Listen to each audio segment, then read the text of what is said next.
देखिए, एक बहुत अनफॉर्चुनेट और दुखद घटना घटी और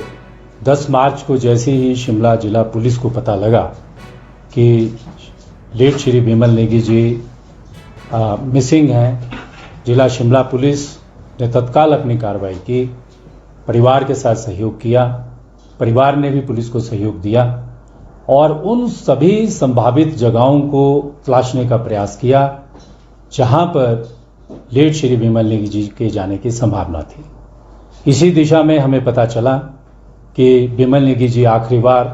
घुमारवीं बस स्टैंड पर देखे गए और उसके बाद उनका कोई पता नहीं चला। हमारे भरसक प्रयास करने के बाद 15 मार्च को हिमाचल प्रदेश पुलिस महानिदेशक ने एक स्पेशल इन्वेस्टिगेशन टीम का गठन किया। उस स्पेशल इन्वेस्टिगेशन टीम में उन्होंने अपनी जो सिलेक्शन ऑफ ऑफिसर थी वो स्वयं की और एडीजीपी सीआईडी को उस एसआईटी का मुखिया बनाया और उसके बाद जो दायित्व था तलाश करने का और उसके उपरांत जो भी कार्रवाई होनी थी वो उस एसआईटी 1 जो तलाश करने वाली एसआईटी थी उसके द्वारा की जानी थी। और 18 तारीख मार्च महीने में जब उनका शव बिलासपुर की गोविंद सागर झील में मिला तो जिला बिलासपुर की पुलिस एसआईटी का ये दायित्व था कि वो उचित कार्रवाई करती और जो शव विच्छेदन जिसे हम पोस्टमार्टम कहते हैं, इंक्वेस्ट रिपोर्ट करते हैं, वो उन मानदंडों पर की जानी चाहिए थी जिन मानदंडों के अनुरूप इस तरह के जो गंभीर विषय होते हैं उस पर वो सही तरीके से खरी उतरे। इस एसआईटी ने क्या किया क्या नहीं किया उसकी इन्वेस्टिगेशन भी हमने की है, क्योंकि वो इन्वेस्टिगेशन फाइल का विषय है। उन सब चीजों को तो अभी मैं ज्यादा प्रकट नहीं करूंगा, लेकिन हमने एक सत्यता, प्रक्रिया, कानून और उसके दृष्टिगत इन्वेस्टिगेशन की है जिससे श्री बिमल नेगी, जो लेट बिमल नेगी जी, उनकी जो जिस प्रकार की रहस्यमय परिस्थितियों में मृत्यु हुई उस सब की सच्चाई सबके सामने आए। हमारी हमेशा उस परिवार के प्रति गहरी संवेदनाएं रही हैं और जब एचपीपीसीएल के बाहर उन्होंने अपना धरना प्रदर्शन रोष प्रकट किया था तो उस समय भी मैंने उनके परिवार को आश्वस्त किया था कि मैंने अपने 26 साल की जो मेरी पुलिस की प्रोफेशनल इंटीग्रिटी और ऑनेस्टी है उसके हिसाब अनुरूप मैं उस केस को इन्वेस्टिगेट करवाऊंगा और करवाऊंगा। और उसी दिशा में हमने एक इंटीग्रेटेड इन्वेस्टिगेशन के लिए एक बहुत लंबी चौड़ी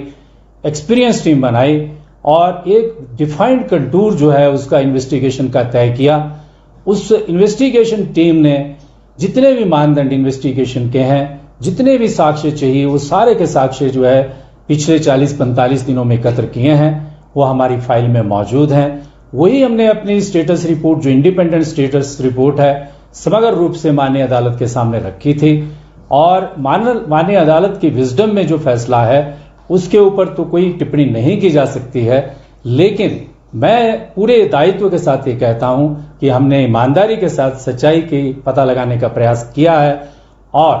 हम इस बात को स्वयं जानते हैं कि हमने कितनी ऑनेस्टी से और कितनी मेहनत से इस दिशा में जो कदम उठाए जाने चाहिए थे वो सिंगल हैंडेडली उठाए हैं और भरसक प्रयास किए हैं और इस प्रकार के साक्ष्य एकत्र किए हैं जिससे कहा जा सकता है कि बिमल नेगी जी की मृत्यु में जो पॉजिटिव फैक्टर हैं, जो क्राइम है और जिस प्रकार की मनोस्थिति उनके अंदर पैदा की गई और जिस प्रकार का व्यवहार उनके साथ किया गया वो सारा के सारा इस प्रकार का था कि वो एक साधारण,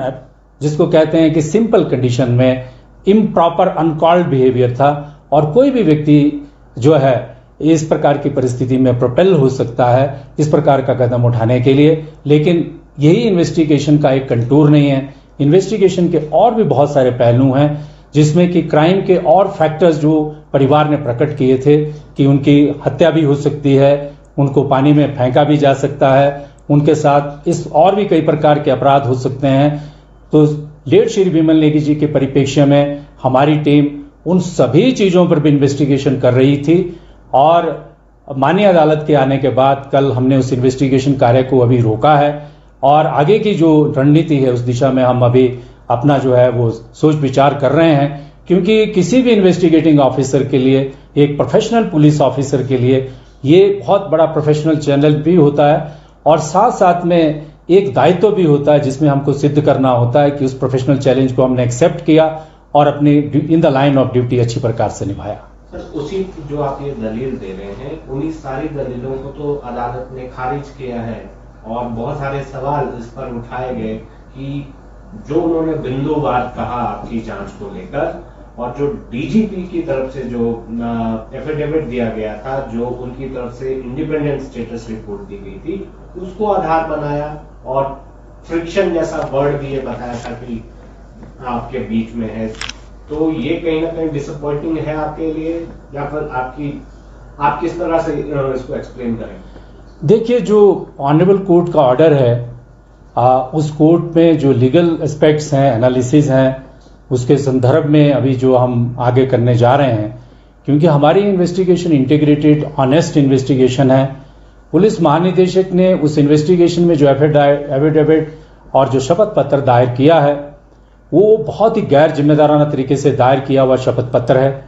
उसमें उनके अनेक कारण हैं। उन्होंने इन्वेस्टिगेशन के जो प्रीमाइस हैं, जो पैरामीटर्स हैं, उनको ब्रीच किया है। उसके क्या कारण हैं वो मैं स्पष्ट कर देता हूं कि किन अल्टीरियर पर्पसेस के साथ उन्होंने ये शपथ पत्र दायर किया।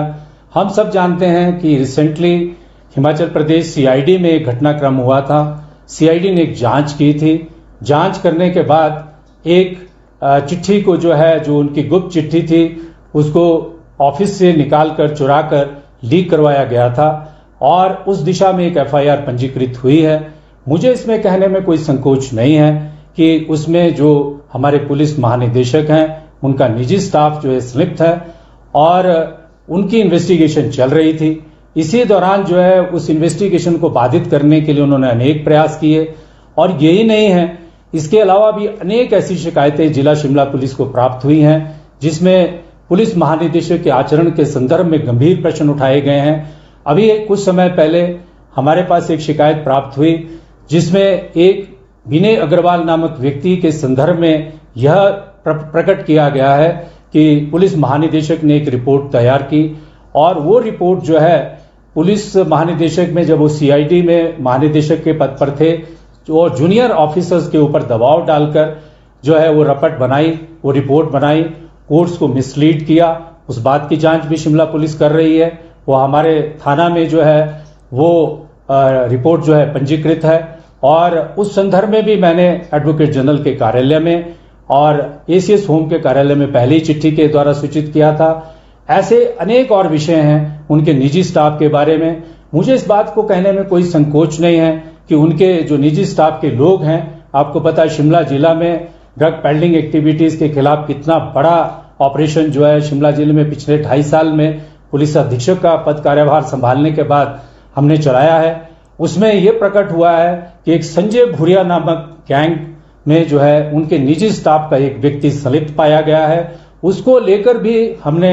माननीय सेशन अदालत में फर्दर इन्वेस्टिगेशन के लिए पिछले 2 महीनों से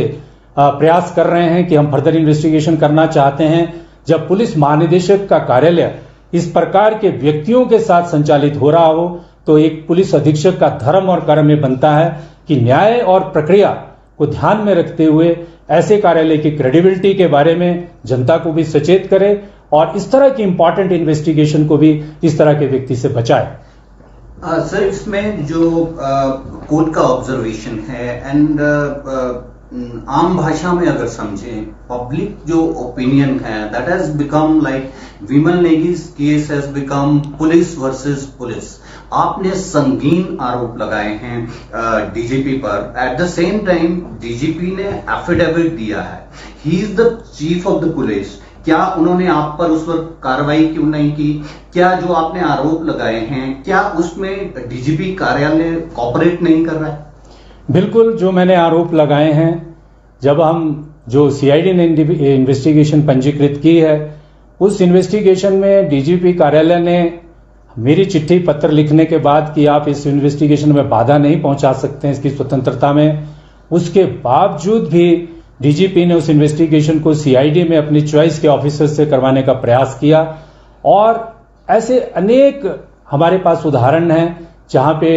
जो हमारे पुलिस महानिदेशक हैं उन्होंने इस प्रकार की उनके विरुद्ध शिकायतें हैं कि उन्होंने कोर्ट्स को मिसलीड किया है टाइम टू टाइम, और इस प्रकार के शपथ पत्र जो भ्रामक शपथ पत्र हैं वो डाले हैं। मुझे इसमें कहने में कोई भी संकोच नहीं है, क्योंकि मेरे इंडिपेंडेंस और मेरा जो किरदार है एक ऑनेस्ट व्यक्ति का, एक ऑनेस्ट अधिकारी का है। और आपको याद होगा कि निशांत शर्मा जो एक मध्यम वर्गीय व्यापारी है, उस समय भी एक ऐसी चुनौती मेरे सामने प्रकट हुई थी, और वो भी उस समय जो संजय कुंडू हैं जो उस समय के पुलिस महानिदेशक थे, उनके विरुद्ध भी मैंने जो है वो एक एफिडेविट हाईकोर्ट में दायर किया था, बगैर पक्षपात के, बगैर भय के। और ऑनरेबल कोर्ट ने जो फैक्ट्स मैंने हाईकोर्ट के समक्ष रखे थे, ऑनरेबल कोर्ट के समक्ष रखे थे, उन फैक्ट्स को अप्रिशिएट किया था। लेकिन बहुत सारी चीजें इसके बीच में ऐसी भी हुई हैं जो मैं आपके साथ समय समय पर आगे आने वाले समय में प्रकट करूंगा कि किस प्रकार से पुलिस हेडक्वार्टर के माध्यम से क्या क्या किया गया, किस प्रकार की षड्यंत्र और किस प्रकार से हमें इम्प्लीकेट करने के प्रयास किए गए, और कौन कौन सी ऐसी इन्वेस्टिगेशंस हम कर रहे हैं जिनको दुष्प्रभावित करने की जो है, जिसको हम कह सकते हैं कि हमारे हेडक्वार्टर और पॉलिटिको नेक्सस के द्वारा दुष्प्रभावित करने के प्रयास किए गए। मुझे इस बात में कहने में कोई संकोच नहीं है, क्योंकि 25 वर्ष 26 वर्ष का जो मैंने ऑनेस्ट पुलिस कैरियर जो है वो अपना जो एक तपस्या की तरह लगाया है। और आज अगर कोई मेरी इस ईमानदारी को और इस प्रोफेशनल इंटीग्रिटी को अपमान करने का कोशिश करता है तो मैं पुलिस का पद छोड़ना पसंद करूंगा, लेकिन मैं इस अपमान को नहीं सह सकता हूं। और इसीलिए जो है अभी हमने, मेरी जो स्पेशल इन्वेस्टिगेशन टीम है वो हमने निर्णय किया है कि हम इस पूरे प्रकरण को फिर से दोबारा अदालत में लेके जाएंगे। हमें इन्वेस्टिगेशन में इंटरेस्ट नहीं है, लेकिन हमारे द्वारा जो इन्वेस्टिगेशन की है वो एक प्रिविलेज डॉक्यूमेंट है, हम उसको प्रोटेक्ट कराना चाहते हैं। और वो इन्वेस्टिगेशन जो है लेट श्री विमल नेगी जो है उनको न्याय मिलना चाहिए, वो किसी राजनीति का शिकार नहीं होना चाहिए, वो किसी के स्वार्थों की शिकार नहीं होनी चाहिए, किसी को एक्सटेंशन चाहिए, किसी को कोई पद चाहिए, संजीव गांधी को कुछ नहीं चाहिए। वो विमल नेगी जी को जो है न्याय दिलाना चाहते हैं और उसी दिशा में एक सच्ची पक्की इन्वेस्टिगेशन कर रहे हैं। और यही चीज जो है हम दोबारा से अपील में, अभी हम दोबारा कोर्ट में जा रहे हैं, ऑनरेबल हाई कोर्ट में हम अपील दायर करेंगे और सारी सच्चाई कोर्ट के समक्ष रखेंगे कि जो अल्टीरियरली मोटिवेटेड जो एफिडेविट पुलिस महानिदेशक ने तैयार किया है उसमें और भी अनेक कारण हम उसमें प्रकट करेंगे और कोर्ट को, ऑनरेबल कोर्ट को हम बताएंगे कि जो इन्वेस्टिगेशन का जो प्रिमाइस है और जो इन्वेस्टिगेटर की इंडिपेंडेंस है वो इस प्रकार से खंडित नहीं की जा सकती है और सच्चाई को इस तरह से तहस नहीं किया जा सकता है। एक व्यक्ति की इस तरह से जान गई है और उसके ऊपर जो है इस प्रकार से जो है स्वार्थ सिद्धि नहीं की जा सकती है। हमारी इन्वेस्टिगेशन जो है ट्रुथफुल है और हम श्री विमल नेगी जी को न्याय दिलाने के लिए कमिटेड हैं और उस न्याय को दिलाकर रहेंगे, चाहे इसके लिए किसी भी प्रकार का त्याग करना पड़े। सर, आपने बहुत बड़े आरोप लगाए हैं अपने सुपीरियर ऑफिसर को लेकर, यही बात अदालत में भी कही थी। आपके पास क्या फैक्ट्स हैं ऐसे? क्या कहीं ऐसा तो नहीं है अभी जो भावनाएं आपके खिलाफ हैं लोगों की और खुद को बचाने के लिए आप ये कह रहे हैं या सफाई में ये चीजें कह रहे हैं? आपकी इंटीग्रिटी पर भी सवाल थे, कहीं ऐसा? देखिए, जब मैं माननीय अदालत में जब ऑनलाइन प्रोसीडिंग्स देख रहा था और जिस प्रकार से ऑनरेबल कोर्ट में जो चीज ट्रांसपायर हो रही थी, अगर मैं एक सच्चा पक्का और साहस से भरा व्यक्ति ना होता, असत्य पर चलने वाला व्यक्ति होता, तो मैं स्वयं कोर्ट के समक्ष पेश नहीं होता। मैंने ऑनरेबल कोर्ट में अपना पक्ष और अपने तथ्य प्रकट करने की कोशिश की, लेकिन मुझे I am thankful, I am grateful, I am obliged कि मुझे ऑनरेबल कोर्ट ने टू सम एक्सटेंट इस बात को प्रकट करने की कोशिश की, कोशिश को जो है मौका अवसर दिया। लेकिन जितने भी मैंने तथ्य सामने रखे हैं वो सारे के सारे तथ्य जो है वो एविडेंस बेस्ड हैं, वो सारे के सारे तथ्य जो हैं वो ड्यूली कॉरबोरेट होते हैं। एफआईआर हुई है, ये बिल्कुल सच है। पुलिस महानिदेशक का स्टाफ इन्वॉल्व है, ये बिल्कुल सच है। पुलिस महानिदेशक ने एक अपने जुरियन कर्मचारी पर जो है दबाव डालकर एक विनय अग्रवाल के केस में जो है झूठी रिपोर्ट, इस प्रकार की उसमें प्रकट होते हैं तथ्य उनकी उस रपट को पढ़ने के बाद। और ऐसी शिकायत हमारे पास सदर थाना में डीडी एंट्री के जरिए जो है उसमें लिखी गई है, ये भी सत्य है। और भी बहुत सारी बातें हैं और मैं एक आपके साथ बहुत ही इंटरेस्टिंग फैक्ट शेयर करना चाहता हूं और जिसको जो सभी को स्तब्ध और आश्चर्य में डाल सकता है कि जब 2023 में शिमला के मिडल बाजार में एक हिमाचल रसोई नामक रेस्टोरेंट में गैस ब्लास्ट हुआ था, उसके बाद सेंट्रल एजेंसीज को बुलाया गया, एनएसजी को बुलाया गया और एनएसजी पुलिस मुख्यालय में ठहरती है और उस समय के डीजीपी जो है एनएसजी को क्यों बुलाते हैं पहले तो हमें समझ में नहीं आया, लेकिन कुछ समय के बाद एनएसजी की एक रिपोर्ट आती है कि ये रसोई धमाका जो है ये एक टेररिस्ट इंसिडेंट है, इसमें तो आरडीएक्स मिला है। और इसी दौरान जो है मुझे पता चलता है कि पुलिस महानिदेशक मेरे बारे में एक चिट्ठी लिखते हैं चीफ सेक्रेटरी हिमाचल प्रदेश सरकार को कि ये जो टेररिस्ट एक्ट हुआ है इसमें जो है शिमला जिला के पुलिस के एसपी और पुलिस की जो है वो नेग्लिजेंस है, उन्होंने एविडेंस को डिस्ट्रॉय किया है और वो शपथ पत्र दायर करते हैं अपने बचाव में honourable supreme court of India में, और ये सारे तथ्य जो हैं वो अपने डिफेंस में यूज करते हैं। लेकिन आज उस इन्वेस्टिगेशन की रिपोर्ट सामने आ गई है और कितना ज्यादा आश्चर्य होता है कि एनएसजी जैसी सेंट्रल एजेंसीज को हमारे पुलिस के बड़े बड़े ऑफिसर किस काम के लिए यूज कर रहे हैं, और ये पाया गया कि उसमें कोई आरडीएक्स नहीं था, उसमें कोई विस्फोटक नहीं था, वो कोई टेररिस्ट इंसिडेंट नहीं थी। जो शिमला पुलिस शुरू से कह रही थी कि ये सिंपल गैस लीक ब्लास्ट है, अपने मीडिया से भी शेयर किया था, वही तथ्य जो है सिद्ध हो रहा है। ये कोई व्यक्तिगत लड़ाई नहीं है। मैं आपसे शेयर करना चाहता हूं कि ये जो पूरा के पूरा प्रकरण जो है ये शुरू हुआ जब 2021-22 में पुलिस भर्ती हो रही थी। उस पुलिस भर्ती के दौरान जब मैं भी उस कमेटी का मेंबर था, उस कमेटी की जो प्रोसीडिंग्स थी, जब मैंने उसमें देखा कि उसमें पुलिस भर्ती में ग्रॉस इरेगुलरिटीज हो रही हैं, तो मैंने अपना एक डाइसेंटिंग नोट दिया था। और उस डाइसेंटिंग नोट देने के बाद कुछ समय के बाद ये प्रकट हुआ कि पुलिस भर्ती में बहुत भारी धांधली हुई है, और वो धांधलियां भी जो है उसकी जांच भी सीबीआई को दी गई थी। मुझे नहीं पता कि जिस पैमाने पर जो धांधली हो रही थी उस पैमाने पर सीबीआई ने क्या जांच की है, किस किस को पकड़ा है, किस किस व्यक्ति के खिलाफ जो है कार्रवाई की है। लेकिन उस सत्य धर्म को और अपनी ड्यूटी को मैंने निभाया, और उसके प्रतिकार स्वरूप जो है पुलिस मुख्यालय के बड़े बड़े जो अधिकारी हैं वो एक ग्रज मेरे से रखते हैं, और उसी के परिणाम स्वरूप जो है आज तक ये सारी के सारी जो सत्य की राइट और रॉन्ग की जो लड़ाई चल रही है वो लगातार चल रही है। लेकिन समय ने यह बताया है कि तस्करों के विरुद्ध लड़ाई हो, एक्सटॉर्शनिस्ट के विरुद्ध लड़ाई हो, चाहे उसमें कोई भी पुलिस का कोई छोटा अधिकारी हो, बड़ा अधिकारी हो, it is my commitment against crime कि मुझे उस दिशा में जो है अपना फर्ज अच्छे से निभाना है। संजीव जी, ये बात आप मीडिया के सामने ये कह रहे हैं, जबकि आपकी पहली जो जिम्मेदारी है एज एन ऑफिसर वो आप जो है अपने सीनियर ऑफिसर को सूचित करते हैं या सरकार को सूचित करते हैं। क्या आपने सरकार के ध्यान में लाया? सरकार को इन सारी चीजों का पता है, आपने तथ्य भी पेश किए हैं। देखिए, जहां तक एनएसजी के गैस ब्लास्ट की बात है, जहां तक डीजीपी साहब के कंडक्ट की बात है, मैंने पहले भी कहा, मैंने सब चिट्ठियां जो हैं वो सरकार को समय समय पर लिखी हैं।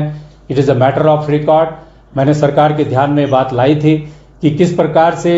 जो एनएसजी को बुलाकर पुलिस मुख्यालय में एक एविडेंस, फैब्रिकेटेड एविडेंस तैयार की गई हम लोगों को इम्प्लीकेट करने के लिए। एक सोची समझी रणनीति के तहत, एक साजिश के तहत ये सारा का सारा प्रकरण हुआ।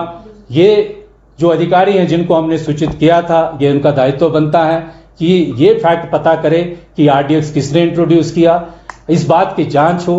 और इस बात, ये बड़ी गंभीर बात है कि हमारे देश में इस प्रकार से जो है बड़े बड़े अधिकारी मिलकर इस प्रकार की व्यू रचना भी अपने फेलो ऑफिसर्स के अगेंस्ट रच सकते हैं। ये तो मैंने पहले भी कई बार कहा है, इसके बारे में पत्र भी लिखा है, लेकिन 2 साल हो गए हैं, 1.5 साल हो गया है इस संदर्भ में कोई अभी फ्रूटफुल इन्वेस्टिगेशन जो है कि किसने ये एविडेंस फैब्रिकेट की, क्यों एविडेंस फैब्रिकेट हुई, क्यों एनएसजी को बुलाया गया, क्यों उसमें आरडीएक्स मिलाया गया, ये सारे के सारे जो है बहुत बड़ी जांच के विषय हैं। और मैं आज बड़े साहस के साथ इनको प्रकट कर रहा हूं। ये साहस मेरे भीतर इसीलिए है क्योंकि मैंने अपना जीवन जो है एक ऑनेस्ट और एक इंटीग्रिटी लाइफ के साथ जिया है। आपने ये कहा कि आप सच्चाई के लिए लड़ेंगे, आप नौकरी तक छोड़ने के लिए तैयार हैं, ये आपने कहा है। क्या इस पर आप अडिग हैं और क्या आपको लगता है कि अदालत पर आपको भरोसा है कि अदालत बात सुनेगी?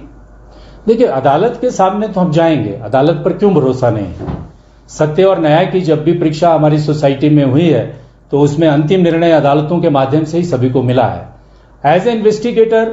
और एज ए इन्वेस्टिगेशन टीम हम अदालत के समक्ष बिल्कुल जाएंगे। जैसे मैंने कहा कि हमारी इन्वेस्टिगेशन टीम ने हमने फैसला किया है और सीबीआई को भी इस बारे में हम सूचना दे रहे हैं कि हम एलपीए के माध्यम से ऑनरेबल कोर्ट के सामने जा रहे हैं। साथ साथ में हम बहुत सारी ऐसी चीजें भी प्रकट कर रहे हैं जिसमें हम अपना पक्ष रखेंगे। और ये जो स्पेशल इन्वेस्टिगेशन टीम है हमारी, ये स्पेशल इन्वेस्टिगेशन टीम ऐसे और कई मामलों में इन्वेस्टिगेट कर रही है जिसमें कि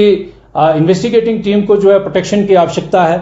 क्योंकि पीछे कुछ समय पहले 2024 में एक विधायकों की राज्यसभा के इलेक्शन के दौरान खरीद फरोख्त का मामला जो है बालूगंज थाना में पंजीकृत हुआ था, और जब हमने उसकी जांच की तो ये पाया गया कि एक पर्टिकुलर पॉलिटिकल पार्टी के लोगों ने आपराधिक षड्यंत्र के तहत एक रचना रची थी, और उस केस की इन्वेस्टिगेशन के दौरान जो जांच आगे बढ़ रही है कि किस प्रकार से हेलीकॉप्टर्स का अब्यूज हुआ, किस प्रकार से फार्मा कंपनीज दवा बनाने वाली कंपनियों से फंडिंग की गई, ऐसे अनेक तथ्य सामने आए हैं, और उसमें जो संलिप्त हैं, एक्यूज्ड हैं, जो अभियुक्त हैं, जो उस इन्वेस्टिगेशन की जद में हैं, वो समय समय पर हम लोगों को चेतावनी देते रहते हैं, ब्रो बीटिंग करते रहते हैं कि हम आप लोगों को देख लेंगे, हम आप लोगों को फंसाएंगे। और आज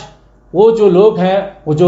वो सारी बातें और सारे तथ्य हम ऑनरेबल कोर्ट के सामने समक्ष में रखेंगे कि हम लोगों ने जो इन्वेस्टिगेशन सिर्फ इसी केस में नहीं की है, और भी अनेक महत्वपूर्ण केसेस हैं जिनमें करप्शन के बड़े बड़े जो मामले हैं सामने प्रकट किए हैं। उस तरह के मामलों में भी जो है जो पॉलिटिकल पार्टीज में जो लोग बैठे हुए हैं, जो कैपेबल हैं और बड़ी पोजीशन में बैठे हुए हैं, वो किस प्रकार से अपना जो पद का दुरुपयोग है वो इन्वेस्टिगेशन टीम को, जैसा कि अभी आपने देखा कि जो गैर वाजिब था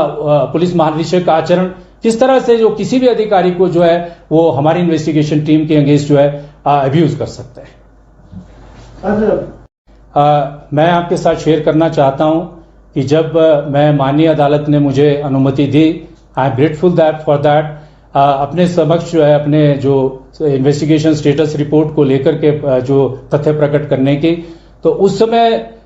एक पूरा उसमें लाइव स्ट्रीमिंग हो रही थी। उस लाइव स्ट्रीमिंग को जो है हिमाचल प्रदेश हाईकोर्ट के नियमों के विपरीत जो ऑनरेबल विधायक माननीय सुधीर शर्मा हैं, उन्होंने अपने स्वार्थ के लिए, क्योंकि जो एमएलए की खरीद फरोख्त जो मैटर है उसमें उनको इन्वेस्टिगेट किया जा रहा है, उसमें जो है वो प्रमुख मास्टरमाइंड जो है अभी तक डिटेक्ट हुए हैं, उन्होंने दुर्भावना से,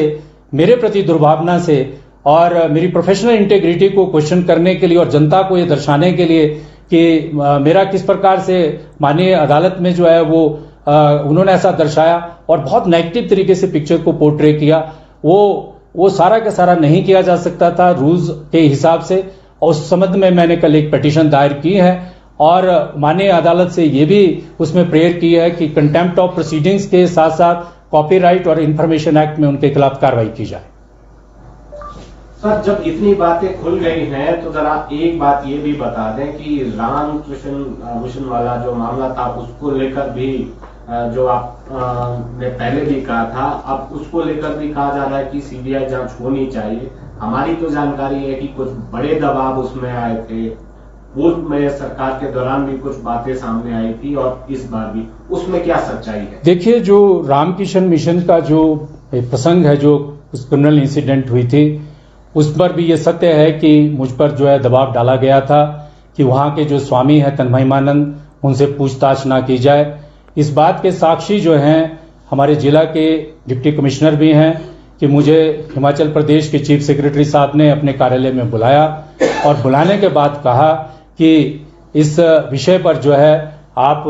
आगे इन्वेस्टिगेशन इस प्रकार से ना करें। उस इन्वेस्टिगेशन में जो है बहुत भारी दबाव जो है मुझ पर जो है डाला गया, लेकिन क्योंकि जैसा कि मैंने कहा कि I have served as a professional integration में मैंने काम किया है आज तक और ऑनेस्टी के साथ काम किया है, हम उस दबाव में नहीं आए। और उस दबाव में नहीं आने का वजह है कि we want to and the justice, and the purpose and the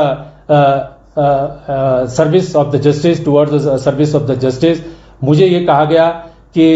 कोई कॉन्स्टिट्यूशनल ऑफिस के ऊपर जो व्यक्ति बैठे हैं, समय आने पर मैं ये भी प्रकट करूंगा कि किस प्रकार का दबाव था, और उसके बावजूद भी जो है मैंने सत्य और निष्ठा के साथ ऑनरेबल हाई कोर्ट में जो है अपना एफिडेविट दायर किया था। और उस समय भी मुझे कहा गया था कि भाई आपने जो है इस केस के में जो है आपको इसमें पर्सनली टारगेट किया जा सकता है, लेकिन जहां सच्चाई की और न्याय की और इन्वेस्टिगेशन की बात है उसमें किसी भी कीमत पर कंप्रोमाइज नहीं किया जा सकता है। और उस समय के जो डिप्टी कमिश्नर हैं उन्होंने जो अपना रोल निभाया था, मैंने उस पर भी जो है सस्पिशन और क्वेश्चन जो है रेज किए हैं कि जो उन्होंने अपना ऑर्डर किया था वो ऑर्डर कहां टाइप हुआ, किसने उनको टाइप करके दिया था और क्यों उन्होंने सिलेक्टिव तरीके से एक ऑर्डर पास किया। इस सारे के सारे विषय के ऊपर भी मैंने जो है अपना जो है ये विवेकपूर्ण जो स्टेटस रिपोर्ट है ऑनरेबल हाई कोर्ट में प्रस्तुत किया है। और इस प्रकार से जो इस तरह के जो विषय हैं, जब भी समय में जो